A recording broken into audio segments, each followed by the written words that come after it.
choses, que ce soit les circuits financiers clandestins qui peuvent dissimuler du blanchiment, qui peuvent dissimuler du financement d'activités illicites diverses et variées, notamment le terrorisme, qu'il s'agisse d'identifier de la corruption. Le renseignement, c'est évidemment le nerf de la guerre, et sans renseignement, on ne fait rien.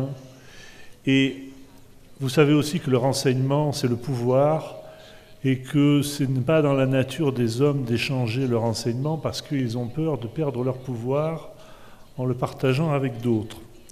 Alors, évidemment, pour faire de la lutte anticorruption, il faut avoir du renseignement, mais avant d'entrer plus avant dans ce sujet, je voudrais vous expliquer d'abord ce qui nous différencie des cellules de renseignement financier et du groupe Egmont, et vous dire ensuite en quelques mots comment est organisé le système français, parce que c'est le seul pour lequel j'ai une légitimité à m'exprimer.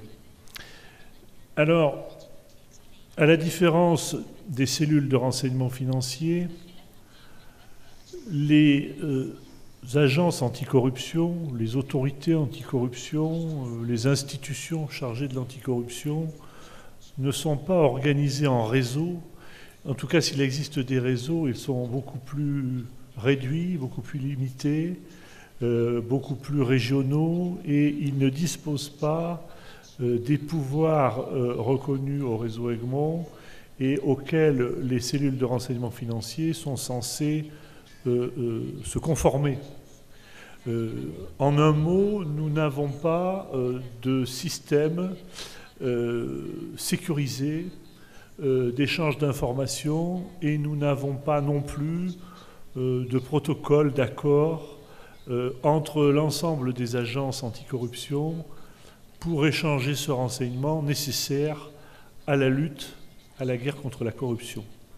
أعتقد بهذا لا يسعني إلا أن أشكر المتحدثين، وكان شرفا شخصيا لي وجودي معكم، فأشكركم وأتمنى لكم رحلة سعيدة عودة لأوطانكم. وإذا سمحتوا يعني نختم هذا يمكن بالاقتباس من سؤالها وجوابها اللي هو almost always.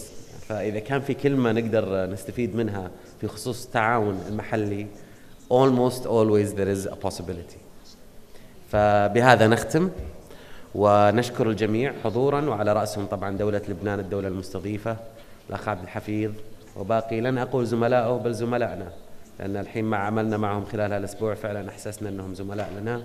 أشكر جميع الحضور وعلى رأسهم كل من شارك اليوم، ونقول إن شاء الله تنبسطوا في لبنان فيما بقي لكم من وقت، وإن شاء الله اللي ما عنده وقت يرجع للبنان مرة أخرى لكي يستمتع بها إن شاء الله.